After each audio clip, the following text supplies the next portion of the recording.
Oke, Gung. Tapi itu kan dari sisi ini udah kembali itu ke sosiopolitik ya. Tapi kalau dari sisi economical system ya. Tapi kalau dari sisi kembali tadi apa sih mikronya gitu. Menurut gue yang lumayan unik di Belgia itu juga satu benefit ya yang generous banget itu, dan setiap tahun gue tahu itu kontroversial tapi nggak berubah-ubah, itu company car and fuel card. How is that going?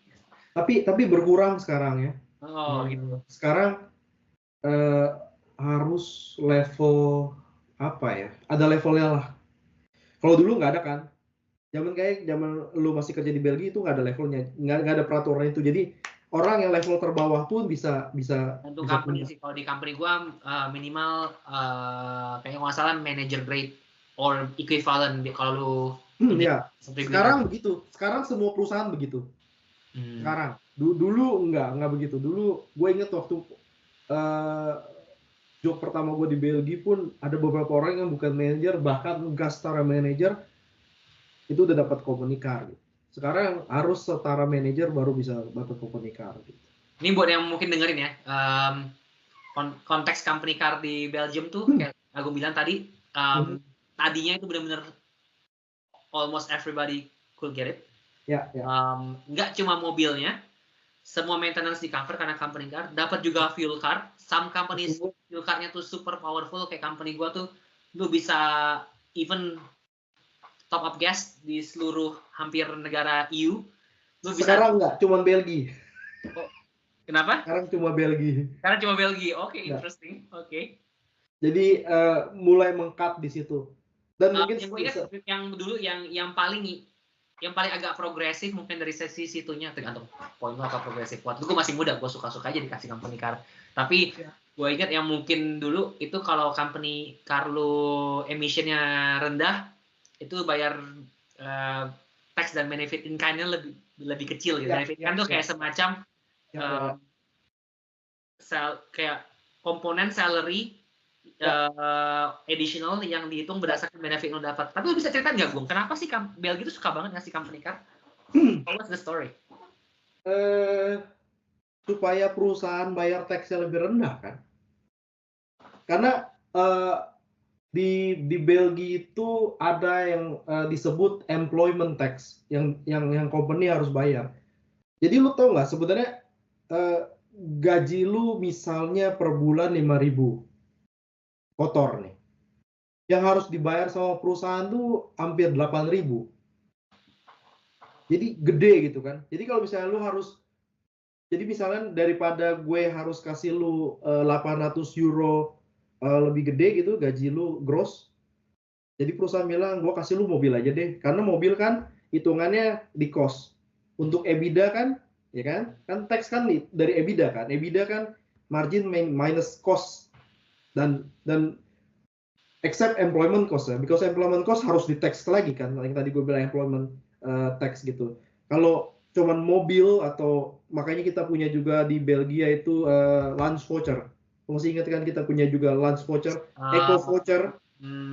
Itu nggak kena tax dari buat di perusahaan. Jadi kayak cuman cost aja, kayak perusahaan beli Coca-Cola buat dibagi-bagi ke karyawan gitu, atau perusahaan beli komputer baru atau printer baru, semacam cost seperti itu yang ngurangin EBITDA. Ingat namanya apa? Check de June. Gue nggak tahu bahasa Belandanya apa. Belum lagi ada eco check. Ada lagi eco check kan. Itu untuk ngurangin corporate tax yang di Belgia cukup tinggi gitu, dibanding UK lebih tinggi gitu.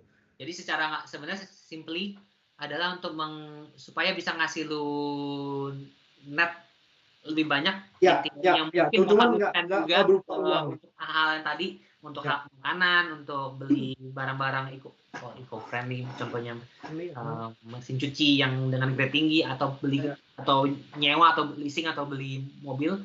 Mereka ngasih lu benefit itu supaya, dan at the same time juga ngurangin expense mereka gitu secara company. Buat kita karyawan juga enak kan, dapat win-win fasilitas istilahnya. Tapi mungkin untuk yang di Indonesia mungkin kita harus jelasin sedikit. Namanya company car gue inget adik gue kan kerja di Indonesia, dia bilang kalau komunikar di perusahaan dia, itu perusahaan beliin mobilnya. Oh yes, yeah. Kreditin mobilnya istilahnya gitu ya. Yeah. Setelah berapa tahun mobilnya jadi punya si karyawan itu. Kalau di sini enggak. Jadi di sini tuh mobilnya disewakan oleh perusahaan gitu. Leasing ya. Pada ada kontraknya 5 tahun, setelah 5 tahun akan ditawarin sama leasing company-nya, lu mau beli nggak nih mobil? Cuma mungkin yang perlu didengarin juga, leasing company Carnival gitu nggak mobil main-main, cuy. Ya, dan sejak 2022 itu ada peraturan baru di Belgia, komunikar harus minimal plug-in hybrid atau full electric. Gue pilih full electric. Berapa lama sekali ganti, Gung? 3 tahun? Tiap 3 tahun ganti mobil baru kan? Dulu. Enggak, dulu 5 tahun. 3 tahun. Tetap 5 tahun. 5 tahun. Atau company lu mungkin 5 polisinya, I don't know. Ya, mungkin karena polisi 5 tahun. Ya. 5 tahun. Dulu tiap 3 tahun bisa ganti Mercy. Yang lebih baru. It was really good, ya. Asik ya. Asik. Cuma nggak environmental friendly benar-benar. Apalagi gue ingat orang ini juga konteks kan, orang Belgia itu suka banget tinggal 1-2 jam nyetir dari kota kampung halaman mereka ke kota yang mereka bekerja, habis itu balik lagi. Sampai ada saying kan, dia bilang katanya the Belgians are born with bricks and tires in their stomach gitu. Yeah, right. Dan mungkin nggak exact translation, tapi berarti gue udah jadi orang Belgia. Oh, yes, right. You are. I commute almost 60 kilometers not every day if I have to commute because masih bisa work from home gitu ya. Dan it's generally bad, right, in Belgium karena semua orang nyetir. Ya, itu juga karena itu juga macet di Brussels itu karena itu juga dia mau batasin company car ini gitu. Jadi sekarang dia sebutnya mobility budget. Sebenarnya gue bisa give up company car untuk hal-hal lain gitu. Entah voucher, entah ya hal lain lah. Misalnya public transport, dibeliin sepeda listrik. Bahkan kalau di company gue, kalau lu tinggal 10 berapa kilometer, gue lupa, 10 kilometer kalau nggak salah dari kantor, rent atau mortgage lu bisa di cover dari di mobility budget ini, which is gue tahu sekitar 800-an euro. Jadi kalau misalnya lu punya mortgage 1.500 itu yang 800-nya bisa di cover. Kalau lu nggak mau company car ya, bisa di cover dari mobility budget gitu. Oh, that's quite interesting actually. That's good. Jadi sekarang banyak kolega gue yang seharusnya bisa dapat ke komunikar, sekarang dia jadi rent apartemennya jadi sangat murah atau dia mortgage-nya mesti trade off-nya masih lumayan generous sih, Gung, karena itu bisa dibilang culture kan, company car tuh dari bisa dibilang culture. Ya. Tapi kalau lu minta cash, potongnya kalau nggak salah 35%. Lebih apa? Gue lupa deh. Itu masalah sih. Mungkin kita tambahin poin ini aja sih. Di Belgia itu mungkin di UK beda, mungkin lu bisa ceritain juga kalau di UK bagaimana.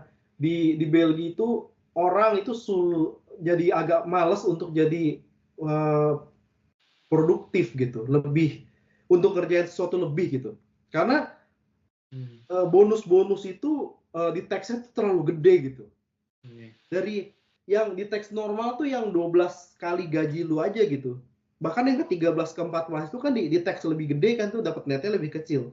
Kalau lu ada bonus spesial yang tax free atau cuman social kontribusi doang yang 13%. Di company gua ada tuh yang cuma 13% potongnya, oke. Tapi kalau kayak bonus-bonus semacam komisi kayak kerjaan istri gue kan dia bonusnya komisi sistemnya ya. Jadi profitnya perusahaan berapa dia dapat persentase gitu. Itu taxnya gede banget gitu. Udah pakai waran aja itu jadinya kenanya withholding tax 53%. Jadi lebih dari setengahnya itu masuk negara. Jadi kayak gue selalu bilang, lu ngapain capek-capek dong ngerjain proyek-proyek tambahan gitu kan. Oke, perusahaan lu seneng, profitnya nambah, tapi yang lu dapet kan nggak sebanding gitu kalau menurut gue gitu. Returnnya terlalu kurvanya habis. Kalau minta cash kalau nggak salah 66% atau apa gitu. 60-60%, I mean 2/3-nya gitu masuk tax yang I don't know, maybe you don't get it back from the government, you know. I mean, ya gue sampai kadang-kadang mikir apa kita minta dipecat aja ya biar kita dapat unemployment benefit gitu sampai anak-anak gede baru kerja lagi. Gue sih joke kalau gue ya dulu yang mungkin very superficial observation tapi udah bayar pajak segitu tinggi tapi jalanan tetap jelek gitu. Nah itu makanya kalau di UK gimana tuh? Kalau bonus gitu apa bayar pajaknya sangat heboh? Nggak ada bracket khusus buat pajak untuk bonus. Jadi masuk di income aja gitu. Biasa aja gitu. Oke. Cuman ya kayak bilang tadi ada beberapa thresholdnya yang agak unik atau sedikit menyebalkan. Jadi ada juga lah mereka ada bilang namanya the 100K trap di UK. Jadi ketika kalau bracketsnya itu kan start di dia bilang 0% sampai 12K, 12.000, habis itu 12.000 sampai 50.000 itu 20%, habis itu it goes to higher bracket which is about 40%. Nah, 100 sampai 125.000 ini bracketnya in teori itu 40%. Tapi sebenarnya lu bayar 60% karena yang 12.000 yang tadi itu yang 0% itu berkurang dikit-dikit secara progresif menurun gitu. Jadi lu istilahnya personal allowance lu menghilang. Habis itu baru di 125.000 ke atas lu kena 45%. What I'm trying to say though, ketika lu udah max 100.000 untuk lu jadi malas mau max 110.000 gitu. Lu kan cari cara supaya lu bisa lu sacrifice salary untuk masuk more pension atau gimana juga atau cari cara lain gitu supaya lu nggak bayar 60% rate itu. Kalau di beberapa company malah orang jadinya nolak promotion gitu misalnya karena kerjanya jauh lebih banyak tapi secara net gain tuh kita bilang diminishing return gitu. Jadi untuk lu bisa enjoy the extra gross that you're making itu baru berasa mungkin ketika lu udah di angka 130-140 ribu gitu. Jadi lumayan jauh gapnya dari lompatnya gitu. But it's a better problem to have, let's put it that way, daripada yang lu cerita tadi. Kalau punya anak ada jatah tax free kan? Oh, itu yang di UK yang lumayan sadis ya. Hampir nggak ada benefit dari sisi kayak gitu. Lu nggak bisa gabungin bracket kayak di Indonesia kan kalau lu nikah gitu. Bracketnya suami dan istri bisa digabungin kan? Ya. Di sini juga. UK nggak. Bracket sendiri-sendiri. Lu bisa transfer sedikit allowance tax free lu dari istri ke suami itu nggak signifikan. Jadi mendingan memang dirancang sistemnya supaya keluarga tuh kalau bisa dual income. Jadi makin banyak yang produktif. Lebih baik lu dual income tapi income lu di bawah 100K daripada satu orang tapi income-nya mungkin mendekati 200 gitu secara netnya. Oke. Jadi kalau punya anak nggak ada tax free gitu? Nggak ada? Lupa public benefit kalau lu eligible for it. Oke. Kalau di sini kan ada benefitnya. Tax free child benefit ketika lu over certain threshold, tapi lu nggak ada reduction in your tax bracket atau stuff like that gitu. Oke. Kalau di sini kan ada tuh anak pertama 4.000 tax free, anak kedua 8.000, anak ketiga 12.000. Makin banyak anaknya tax free makin banyak. Itu salah satu strategi gue. Kalau bisa bikin ada optimumnya kan, Gung? Ada optimumnya berapa anak kan? Kalau selain optimumnya di 4 itu 16.000. Wow, that's very tapi generous. nggak sanggup kalau anak 4 ya, nggak sanggup. Benar sih. Karena di sini kan nggak tahu kalau di UK, di sini 7 seat car itu nggak banyak dan biasanya kalau ada pun jelek.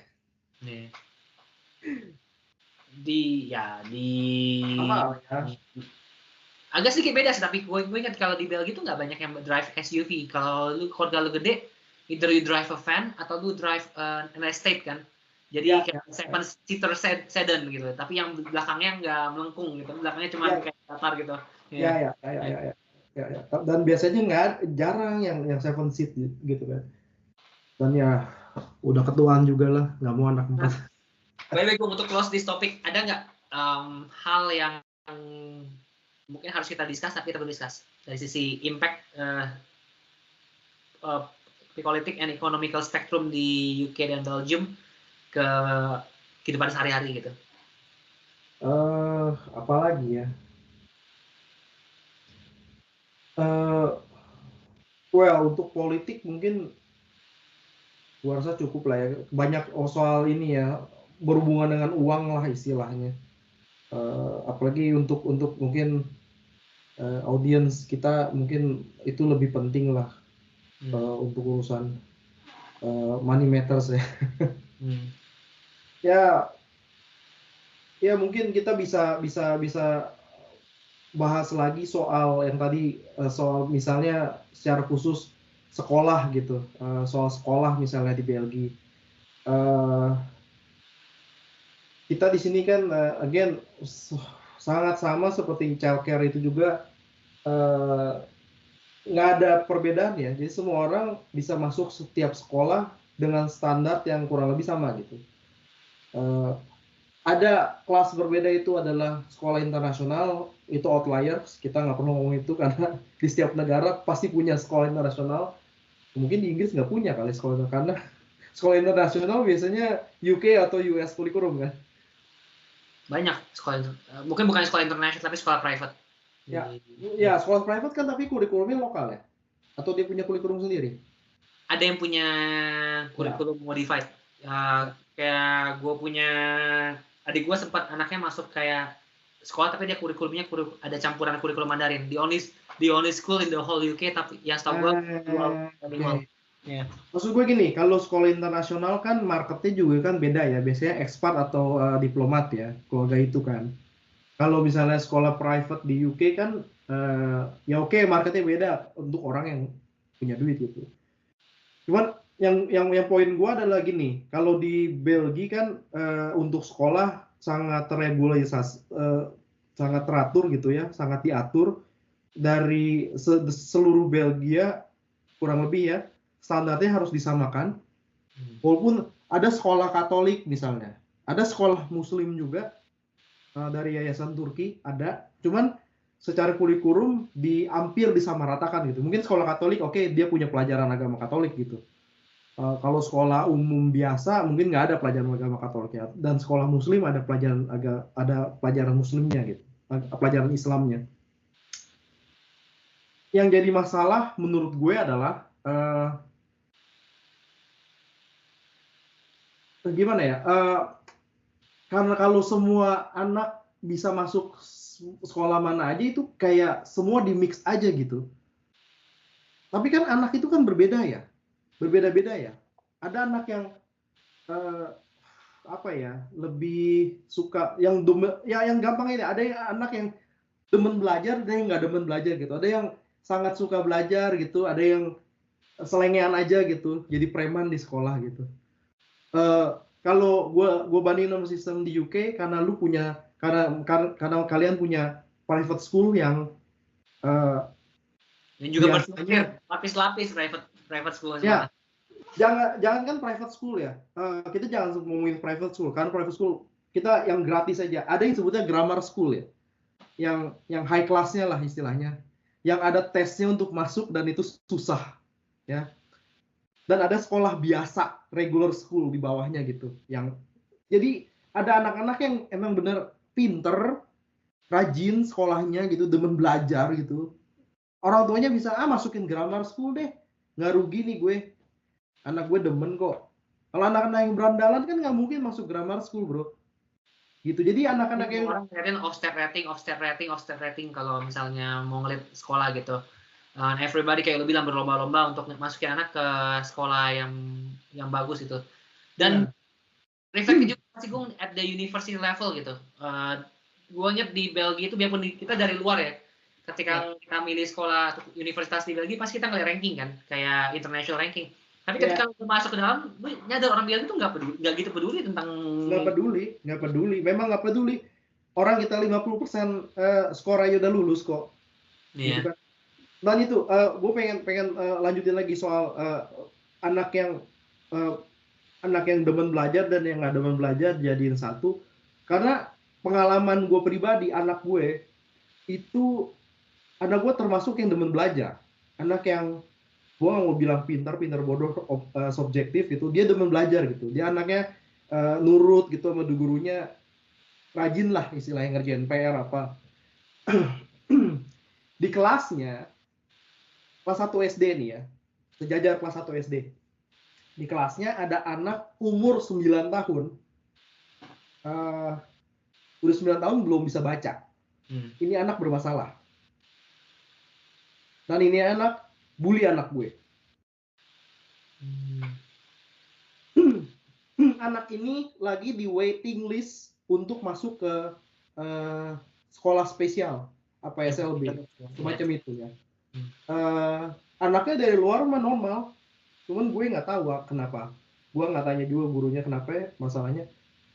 Gue bisa bayangin kalau gue punya pilihan kayak grammar school di Belgia, biarpun gue harus bayar, gue masukin anak gue ke grammar school gitu. Jadi efeknya kalau lu anak yang gue to the point, anak yang baik dan anak yang kurang baik jadiin satu, ada efeknya gitu. Jadi kayak semuanya jadi kayak rata aja gitu. Jadi yang nggak tahu, dia mungkin maunya yang kurang baik jadi sedikit lebih baik, tapi kalau lu bergabungin yang baik jadi downgrade dikit gitu, entah dikit entah banyak gitu. Kalau lu masukin anak-anak yang baik jadi satu, dia lebih cemerlang biar dia meledak di situ gitu. Jadi ya memang anak-anak yang kurang baik lu jadiin satu di satu tempat ya jadi berantakan tuh sekolah. Tapi masa lu ngorbanin anak-anak yang mungkin brilian ini untuk nggak tahu apa signifikan improvement gitu untuk anak-anak yang kurang baik ini. Itu sistemnya seperti itu gitu. Dan gue udah minta berkali-kali ke guru di sekolah anak gue, lu pindahin nih anak ini atau anak gue yang dipindahin. Nggak bisa. Di sistemnya udah seperti itu, mandek udah. Jadi gue kontrol sendiri aja nih, anak gue tiap hari ya mungkin pribadi aja itu, pengalaman pribadi, cuman annoying aja kalau mungkin orang tua yang lain anaknya pulang ke sekolah nanya belajar apa di sekolah, gue nanya dibully nggak hari ini. Sistem ya, dari terlalu sosialis, nggak mau diskriminasi orang, but hasilnya kalau lu lihat lagi secara detail, masalahnya banyak dan gila gitu. Cuman kalau lu bilang tadi kan itu interesting sih, Bung. Ini buat topik another day ya, tapi kayak dari sekolah, intinya kan di sekolah intinya tidak mau menciptakan ghetto di sekolah, tapi di sisi lain di Belgia juga ada problem struktural lain dan sosial lain yang dimana justru banyak ghetto kecil ketika ngomongin tempat tinggal. But we'll get to there at some point, right? Kalau di UK itu mungkin Tony Coyne malah kebalikan, dan gue nggak tahu se-ekstrim apa kalau lu bandingin sama kayak misalnya, gue juga mikir kayak konteksnya misalnya sama Singapura even maybe the dial is even further gitu. Cuma mungkin overall Singapura sekolahnya nggak ada yang terlalu ekstrim jelek banget lah, boleh saya bilang. Ada sekolah yang kurang prefer gitu. Kalau di UK itu ada sekolah yang orang akhirnya avoid gitu karena terkenal emang banyak problem gitu di sekolah itu. Tapi di satu sisi lain sekolah-sekolah tertentu tuh favorit banget, sampai that's the only way gitu kalau lo mau masuk again top higher education institutions gitu. So it's a completely different problem altogether, karena kalau lo nggak bisa masuk itu ya istilahnya lo susah gitu. Biarpun mungkin yang bikin beda ya dengan di negara-negara East Asia atau Southeast Asia yang pokoknya yang profilnya kayak Korea, kayak China, kayak Singapura gitu. Hidup lu nggak berakhir kalau lu nggak masuk Oxbridge misalnya gitu. Ada kok universitas Oxbridge gitu. Mungkin Ya kalau di Belgia lebih ini lagi ya, gua rasa universitas pun di sini yang terbaik dan yang terburuk bedanya nggak jauh gitu. Mungkin di UK juga, wah oke, ada mungkin lebih banyak, cuman juga nggak separah misalnya di Korea. Di Korea mungkin kayak Sky University di Korea, kalau lu nggak masuk 3 itu ya udah gitu. Ya 3 itu ya, pas Seoul Korea nama sama Yonglei I don't remember the third one.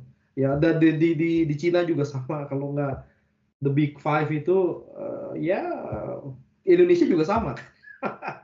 Ya. Ada universitas yang prestisius, tapi juga ada universitas yang ecek-ecek gitu kan, yang gampang dapat ijazahnya. Yang bisa keluarin PhD di gini, ngomongin cerita lain lagi. Tapi kalau dilihat ya, kalau untuk yang dilihat hanya ekonomi, measurement ekonomi di sebuah negara, kita lihat benchmarknya atau contohnya kan US juga kan begitu kan, ada Ivy League, ada yang sangat ecek-ecek gitu kan, yang sangat you can even buy just the certificate gitu kan. 5% misalnya. Iya, yang hancur banget. Sebenarnya jelek sih menurut gue ya, kalau dengar orang-orang ya. Kalau nggak ada pilihan ya, lu mau belajar sesuatu new skill set, banyak juga masuk community college. But I get what you mean ya. Ya. Jadi kalau di US kita nggak ngomongin soal sekolah biasanya lah, karena gue juga nggak terlalu ngerti sistem mereka, mungkin mirip di UK. Tapi untuk universitasnya kan sangat superior lah ya.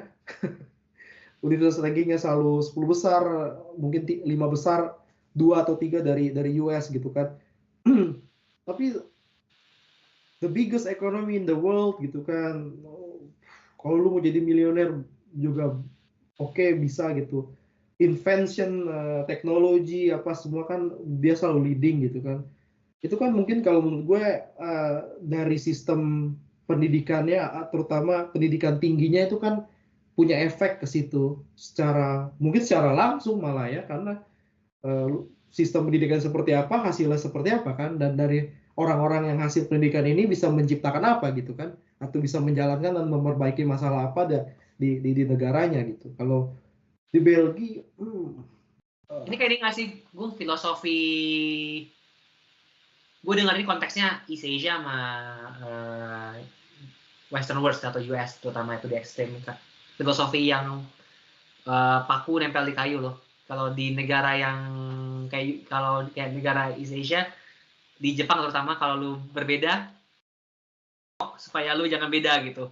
Kalau lu stand out. Kalau di US malah dinaikin supaya kelihatan lebih beda gitu. Tapi jadinya ada yang kayak lu bilang bener-bener super intelligent, tapi juga ada juga banget yang jadi gapnya luar biasa gitu. Tapi ini dari sisi pendidikan, gue punya satu topik lagi terakhir soal ini ya, implikasi socio-economic structure di dua negara ini. Dan ini penting menurut gue dibahas. Housing, right? Interesting one. Semua orang butuh papan juga di rumahnya kan? Iya. Di Belgia itu kalau lu ngerent atau lu beli itu sama, kalau lu rent tuh ada rental control nggak? Yang kedua, kalau lu beli mortgage lu kayak gimana, ada misalnya kalau di Islam tuh kayak ada fixed interest rate tapi buat very long term gitu. Ya. Mungkin ya, kalau untuk housing gua harus akui Belgia superior dari UK, atau bahkan superior dari US, sangat superior lah dari segala aspek. Pertama, untuk rent ya, kalau lu penyewa sebuah properti, rumah atau apartemen, regulasinya sangat berat di penyewa. Untuk jadi landlord di Belgia sebenarnya nggak terlalu menguntungkan. Pertama, yieldnya nggak terlalu gede, sekitar 3%. Nggak gede ya 3%-nya yield per tahun. Jadi lu balik modal lebih dari 30 tahun. Jelek juga di Western world sama segitu standarnya. Ya, bahkan nggak nyampe 3% dalam beberapa. Memang ada indeksasi juga, again, segala sesuatu di indeks di sini. Tapi kan Ya, kebanyakan landlord nggak begitu ya. Masa tiap tahun harus bikin addendum kontrak gitu. Mereka malas juga gitu. Jadi untuk penyewa udah sangat enak lah.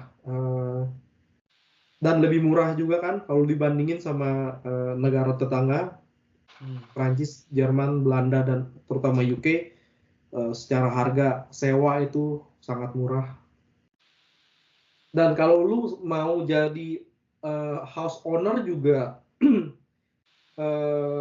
lebih menguntungkan karena pertama gue tahu beberapa negara lu harus, nggak tahu kalau di UK lu harus permanent resident baru lu bisa beli properti. Di Belgia enggak.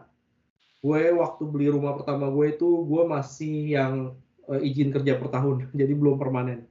Di UK lu nggak perlu permanent resident, but you get different treatment. Kalau lu permanent resident dengan lu Kalau di sini enggak. Kalau di sini enggak. Walaupun lu bukan permanent resident, nggak ada different treatment. Mungkin beberapa lu bisa naikin banyak, interest rate lu lebih tinggi. Enggak. Kalau di sini tergantung banknya, dan banknya dikasih kebebasan sama pemerintah. Cuman sebagian besar bank bukan karena gua nggak punya permanent resident interest gua lebih tinggi, enggak. Jadi itu cuma kebijakan banknya aja. Tapi secara general, secara struktur nggak dibedakan gitu. Jadi lu bahkan student kalau bokap lu sultan di Indo atau di Singapura, lu bisa beli apartemen mewah di sini gitu. Itu satu. Kalau sultan mah ya, kita pusing soal financing. Ya. Terus kedua soal kalau di UK sebutnya stamp duty ya, registration fee. Kalau registration fee, jadi kayak semacam ya biaya registrasi rumah gitu, biaya akte ada yang lu bayar ke notaris, ada yang lu bayar ke negara gitu. Dalam ini kalau nggak salah commune itu juga sangat murah. Kalau first house itu kayak cuman di Flanders malah baru kebijakan tahun ini cuma 2%. Cuma 2%. Jadi stamp duty di UK sebutnya stamp duty cuma 2%. Di Brussels 6%, di Wallonia juga kalau nggak salah 6%. Atau dia mau ubah jadi 3% juga. Jadi sangat murah. Belgia itu sangat dense, jadi pasar rumahnya itu sangat hot ya. Tapi tergantung lokasi juga. Kalau lu pilihnya di kota gede, sangat hot gitu. Tapi supply demand-nya kalau menurut gue cukup sehat sih.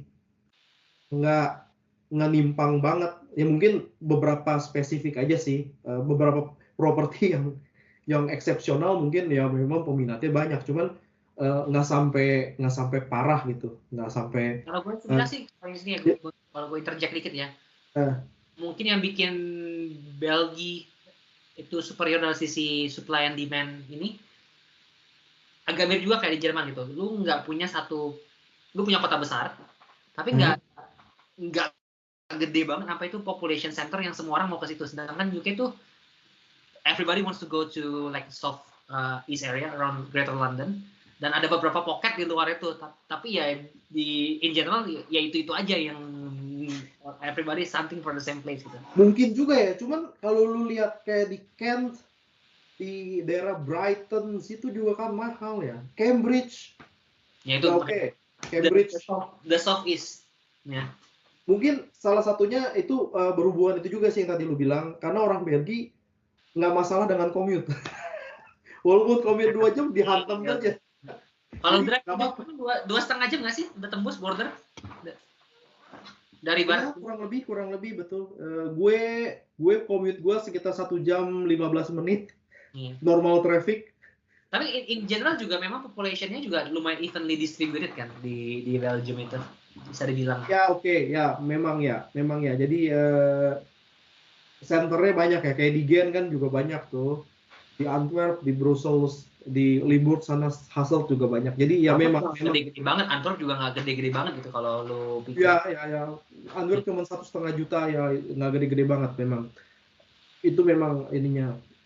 Dan lanjut ke poin selanjutnya, enaknya di Belgia itu subsidinya banyak. Kalau lu itu first home, itu subsidinya banyak banget untuk misalnya insurance juga ada subsidinya. lu kalau renovasi itu subsidinya banyak banget. Bisa dapat ya 30-35% balik gitu. Kalau lu low income bahkan sampai 50% dari invoice renovasi lu bisa balik gitu. Terutama renovasi yang berhubungan dengan energi efisiensi gitu. Misalnya ya insulation dan bla bla gitu. Point at the last but not least itu urusan mortgage-nya. Interestnya sangat rendah kalau dibandingin sama negara ya bandinginnya kayak sama UK deh, atau sama US, atau sama Indo, atau sama Korea. Karena istri gue keluarga di Korea, gue tahu juga mereka lagi cari properti juga, saya juga tahu. Bahkan gue punya mortgage rumah gue yang pertama, yang gue transfer ke rumah gue yang sekarang, itu mortgage fix 15 tahun 1,3%. Kayak Prancis gue, gila banget tuh. Fixed interest rate at that level for that duration, that's insane, man. Karena yeah, who's taking the risk, man? Who's assuming the risk? Ya, dan mortgage tambahan gue itu karena waktu itu tahun lalu ya, 2 tahun lalu, gara-gara Ukraina dan inflasi bla bla bla, itu 3,2 fix 18 tahun. 3, itu juga udah termasuk kecil ya. Lu kalau bandingin sama Indo 7, US juga kurang lebih kita segitu. Di UK pas Ukraine itu 5 point something. Yeah. Ya, dan di UK nggak ada fix sampai 10, 12, 15 tahun kan? 2 years fixed rate, and then you it's floating or you got to refinance. Ya, di Indo juga kan sama kan 5 tahun kalau nggak salah. Di US juga kurang lebih nggak ada yang fix sampai, dan itu kayaknya nggak cuma Belgia, kayak continental Europe banyak negara yang sistem mortgage-nya kayak gitu. Dan gue mikir ini banknya banker di Belgia nggak bisa jadi kaya gitu dia. Apa banknya dapat marginnya kecil sekali gitu. Efek buruknya karena bank di Belgia, ya terutama Belgia, gue nggak mau ngomongin bank negara lain tetangga, itu jadi dia mainnya semua digitalisasi. Sekarang sulit banget lu bikin appointment di bank. Dan sulit banget nyari mesin ATM. Jadi banyak bank-bank di sini yang terutama bank-bank gede, ATM-nya ditutup. Jadi sekarang ada bank kontak namanya. Dia bukan bank, dia sebenarnya payment system gitu, semacam Mastercard, Visa, yang sekarang kontrol majority ATM machine in Belgium gitu. Jadi itu bukan bank, dan satu kota, kayak kota tempat gue tinggal nih, kota kecil, cuma ada satu tempat ATM. Gitu. Di UK juga kayak gitu sih, kalau dari sisi itunya. Mungkin kalau di UK karena bonus buat bankernya gede kali, bonus buat CEO-nya gede kali. Tapi itu BOD-nya gede, jadi yang di bawah nggak kebagian. Kayak tren deh, dia emang di Western Europe in general ya, kayak ATM menghilang, bank-bank susah banget dapat appointment-nya. Ya, banyak cabang-cabang yang tutup gitu. High street banks tuh going away, bisa dibilang. Kalau di Belgia sih salah satu ininya karena ya yang lu lihat lah, karena memang mereka marginnya tipis gitu. Marginnya tipis. Karena bunganya ECB kan selalu pengen rendah gitu kan. Jadi mereka ngambil marginnya juga nggak bisa gede-gede. Jadi ya bang lumayan, spreadnya lumayan sih antara lending dan borrowing. Kemarin tuh lagi generous banget, bang, semua ngasih switching over. Jadi kalau lu switch dari bank satu ke bank lain, lu dikasih pocket money 200 pound. Oh gitu. 175 pound. Yeah. Jadi ada kayak kulturnya di UK tuh orang switching bank ya. Iya. Kalau di sini kan, kalau orang Belgia itu sangat loyal loh sama bank-bank. Kayak yang ING tuh kayak 3 keturunan dari opanya, bapaknya sama anaknya tuh ING semua. Kalau KBC semua KBC semua. Kalau Belfius tuh Belfius. Kayak loyal gitu, udah kayak agama banget. Bank utamanya yang mungkin loyal, tapi kan lu punya secondary bank, third bank yang ya oke. Ya. Tapi kan shopping. Biasanya yang punya secondary third bank itu yang entrepreneur bro. Kalau orang awam biasa mah, bank kan cuma buat terima gaji sama lu pakai buat belanja kan. Itu mungkin juga Gong, ini efek dari yang kita ngomong tadi, politik sosial spektrumnya kan, karena di UK lebih kapitalis, choices lebih banyak, sedangkan di Belgia orang comfortable gitu dengan satu choice. Gue nggak tahu kayak misalnya how easy it is misalnya micro level tadi ngomongin soal mortgage. Kita misalnya hal lebih praktikal kayak switching internet provider.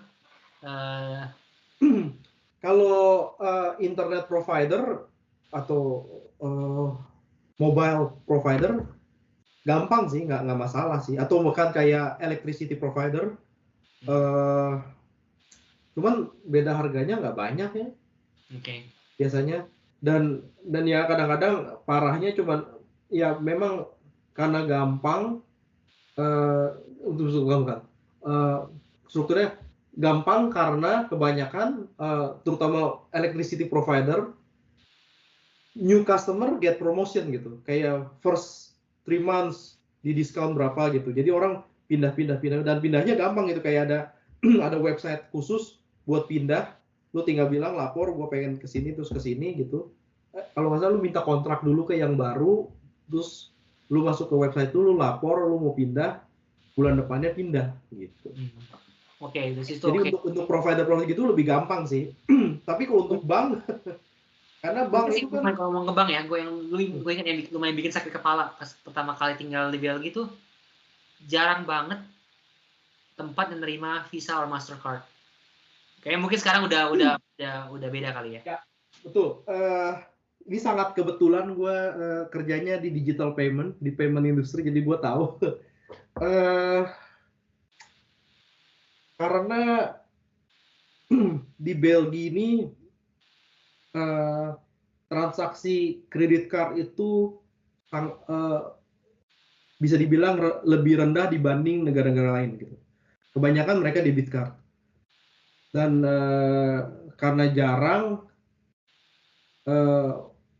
jadi kayak niche market ya. Lebih niche lah, nggak niche banget, cuman nggak mainstream lah. Jadi perusahaan-perusahaan acquire digital payment kayak perusahaan gue, charge untuk transaksi Visa dan Mastercard itu lebih gede.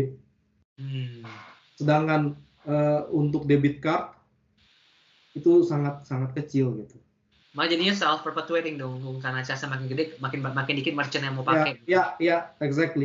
Dan itu kayak ya mana telur mana ayam duluan gitu. Udah ngomong beberapa lumayan banyak aspek ya bisa dibilang dari impact politik and economical spectrum di Belgium dan UK yang lumayan beda ya, biarpun sebenarnya negara ini tetanggaan, tapi secara approach dan filosofi lumayan berbeda ya. Obviously ada plus minus, kita nggak bilang mana yang lebih baik mana yang lebih buruk ya disimpan di hati aja, tapi dan tergantung orang cocok yang mana gitu ya. Ada yang cocok sistemnya UK, ada cocok sistemnya Belgia, dan orang juga bisa berubah ya dalam tahap sampai mana dia cocok dengan sistemnya Belgia dan tahap mana dia akan lebih cocok dengan sistemnya UK. Tapi gue bisa bilang sih, kalau ada personal experience ya, kalau lu suka hidup tenang, nggak neko-neko, wah Belgium man, like, you know.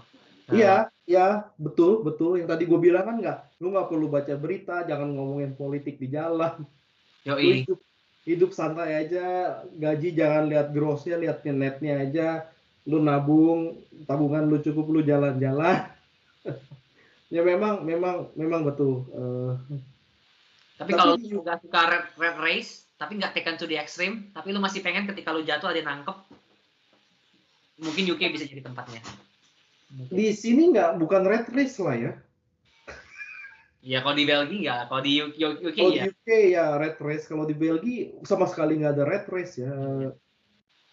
Ya sejak di sekolah pun nggak ada ranking-rankingan gitu kan, orang nggak biasa untuk berkompetisi gitu. Kalau di UK kan lebih ada competitiveness-nya gitu. Jadi ya again tergantung orang, ada orang yang maunya yang mungkin males kayak gue malas, jadi gue stay aja di Belgia dulu gitu. Gue tahu lu selalu skimming. Ya, memang kalau untuk ke UK, gue sering cerita termasuk ke lu, teman-teman gue lebih untuk anak gue sih, karena di sana sistem pendidikannya lebih, gue rasa lebih superior sih. Maksud gue gini, yang tadi kita bilang kan ada yang level bagusnya gitu, yang superior gitu. Jadi kalau bisa masuk ke situ kan enak gitu, lebih bagus untuk masa depannya. Kalau di sini kan kayak nggak ada yang superior itu gitu, jadi semuanya rata. Kayak ya, lu harus nggak ada red race-nya, tapi ya gitu deh. Kedepannya harus gamblingnya lebih banyak aja gitu. Ya, kita tunggu the next move of Agung. Oke, kita tutup sampai sini. Baik.